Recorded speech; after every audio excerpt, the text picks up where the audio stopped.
tout le monde. Donc cette vidéo pour vous expliquer les règles à respecter lors des roulages ainsi que le briefing.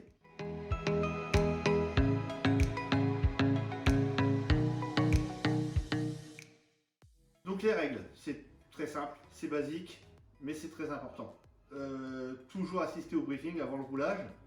Hein, donc en règle générale, c'est à 8h30 sur le paddock ou en salle, comme moment. Donc respecter les autres pilotes sur la piste et en dehors de la piste. On a déjà eu des petits soucis sur les paddocks. Tout comportement dangereux, les dépassements dangereux, quand on attend les autres pilotes, les copains en règle générale, on fait signe aux autres pilotes, etc. Ça c'est immédiatement sanctionné. Les petits signaux photographes également. Lors de votre inscription, bien respecter les niveaux, ça c'est primordial. Quand il reste plus que de la place en débutant et qu'on s'inscrit en confirmé, ouais mais il restait plus que ça comme place. Oui mais non, donc ça c'est exclusion définitive. Également respecter l'organisateur et son équipe, hein, les commissaires, médecins, l'administratif, aussi bien pour les pilotes que pour vos accompagnateurs. Il y a énormément de problèmes sur les track day avec les accompagnateurs. Ok, zéro tolérance sur l'alcool et la drogue. Hein, maintenant, vous savez très bien qu'on fait des éthylotests, hein, tout simplement. Donc, zéro tolérance sur l'alcool et la drogue.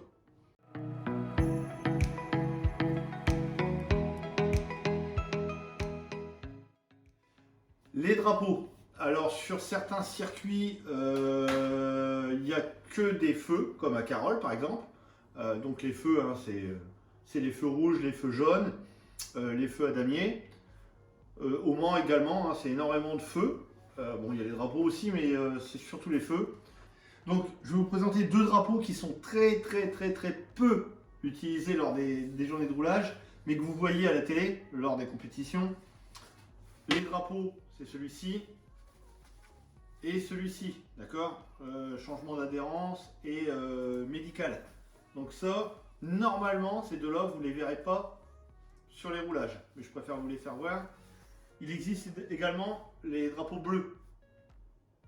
Drapeau bleu, on ne vous les fait pas voir, c'est le pilote qui est un peu plus lent, qui doit laisser passer le pilote qui arrive. Donc ça, on ne vous le fait pas voir non plus. Donc les quatre principaux damiers sur les track day. Le rouge. Alors le rouge, c'est qu'il se passe quelque chose sur la piste. Une chute, normal. Une chute, une pièce sur la piste où on ne peut pas faire autrement que d'arrêter la session. D'accord. Donc le rouge, ainsi que les autres drapeaux, c'est pas un tour chrono. Le drapeau jaune, normalement, il est mis sur un voire deux postes de commissaire. C'est qu'il y a quelque chose, un de vos petits camarades qui est dans le bac, qui est droit bien sûr, qui n'est pas tombé, qui va reprendre de la piste, où il y a un objet sur la piste qu'on est parti ramasser. D'accord? Donc faire attention, on est pareil, on n'est pas obligé de sauter sur les freins, mais on fait très attention. Le drapeau noir, donc il y a plusieurs solutions au drapeau noir. Donc le drapeau noir, c'est sur un circuit où vous faites trop de bruit, où vous avez fait le con sur la piste, d'accord, où il y a un problème sur votre moto, d'accord. Donc si on vous agite le drapeau noir et par exemple on vous fait ça, vous finissez votre tour tranquillement, vous rentrez et on vous explique ce qui se passe à la tonnelle. Par contre, si on vous agite le drapeau noir et qu'on vous fait des grands signes, etc., vous levez la main, vous levez le pied, vous vous mettez en sécurité le plus vite possible. Donc dans l'herbe ou sur une voie de dégagement. Ok, c'est qu'il y a quelque chose sur votre moto. Et donc le drapeau à damier, bah, vous l'avez tous vu au moins à la télé, c'est une fin de session. D'accord. Drapeau à damier, on rentre dans la voie des stands. On lève la main, on lève le pied. C'est pareil que les autres drapeaux, c'est pas un tour chrono. Drapeau à damier, c'est la fin de session. On rentre. Ça, c'était les règles à respecter. Maintenant, place au briefing.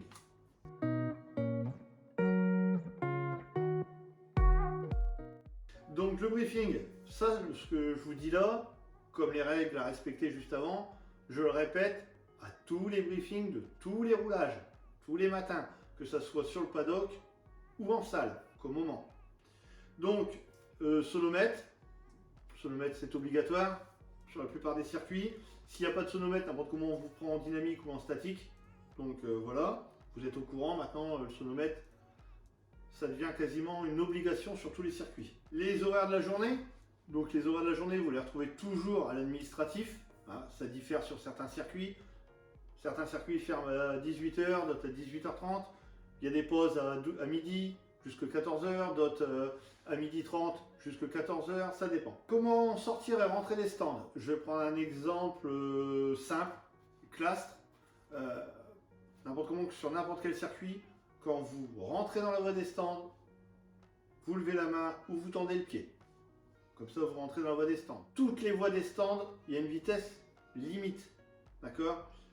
Clastres, Carole, Croix, c'est pour moi, pour l'organisation Team Village Racing, c'est 30 km/h maxi. Quand vous rentrez dans la voie des stands jusqu'à votre tonnelle, c'est-à-dire tout le paddock, c'est 30 km/h maxi. Le début de session, que ce soit sur n'importe quel circuit.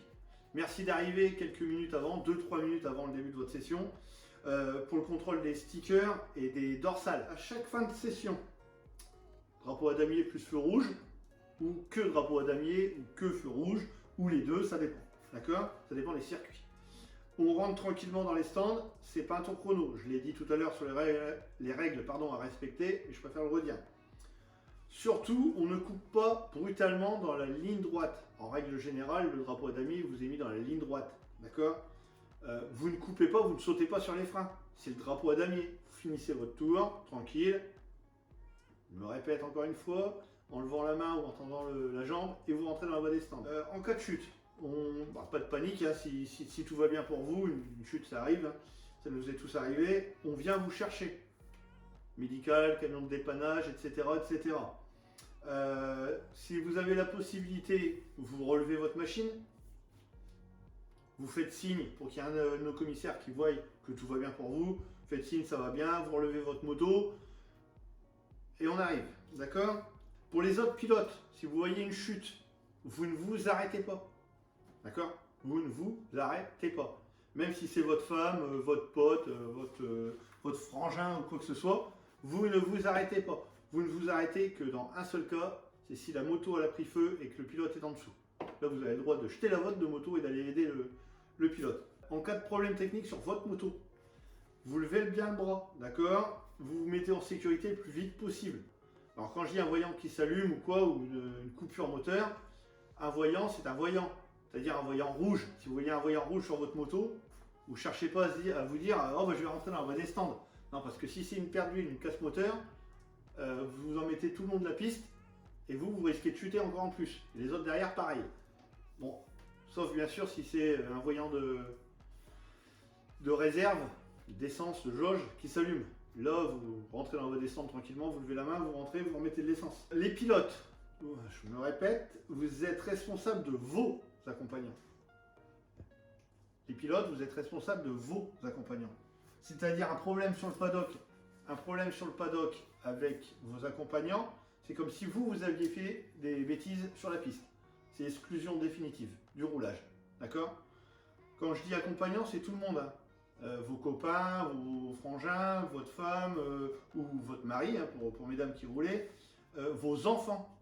On a eu énormément de problèmes, il n'y a pas que chez moi au Team Village Racing, hein, chez d'autres organisateurs avec tout ce qui est vélo, trottinette, etc. Donc sur la piste et sur le paddock, pas de wheeling, pas de stoppie, pas de séance de départ, c'est-à-dire les loges contrôle, etc. Tout ce qui est équipement obligatoire, dorsale homologuée, des gants longs, casque intégral obligatoire, casque jet modulable type Cross, c'est interdit. Voilà. Les bottes, bien sûr, combinaison cuir obligatoire, que ça soit une pièce, donc ça c'est le top. Si c'est une 2 pièces, il faut qu'elles soient bien attachées ensemble, tout le long, ok, et bien fermé. Le port du casque est obligatoire dans les paddocks. La chauffe des pneus, quand vous prenez la piste, la chauffe des pneus c'est très important. Toujours 2-3 tours avant de mettre du rythme, d'accord? Parce que la plupart des chutes ont lieu en début de session, d'accord? Et surtout bien vérifier vos pressions de pneus. Donc pour les photos, ça fait partie du briefing. Pour les photos, en règle générale, les photos sont disponibles une dizaine de jours après le roulage, directement sur le site www.teamlhracing.com, directement sur le site. D'accord, il y a une rubrique photo vidéo, vous avez un lien. Il y a toujours, en règle générale, que ce soit sur mes roulages ou quand on est en partenariat, un service pneumatique et un service pièces. Je rappelle que pour le bien-être de tout le monde, il n'y a plus de bruit dans le paddock à partir de 22h30. D'accord, limite 23h, mais ça c'est exceptionnel quand on arrive tard sur les circuits. Ça c'est pour le bien-être de tous. Pour les débutants, deuxième briefing, ça normalement c'est sur tous les circuits, enfin sur nos roulages à nous. Hein. Deuxième briefing normalement à 9h du matin, en salle ou dans le paddock, pour les débutants. Tout le monde peut y assister, hein. moyen plus confirmé, tout le monde peut y assister. Si vous avez des questions lors du roulage, n'hésitez pas à venir nous voir. On est tous en règle générale badgés Team LH Racing, vous n'hésitez pas à venir nous voir. Voilà, merci, bon roulage.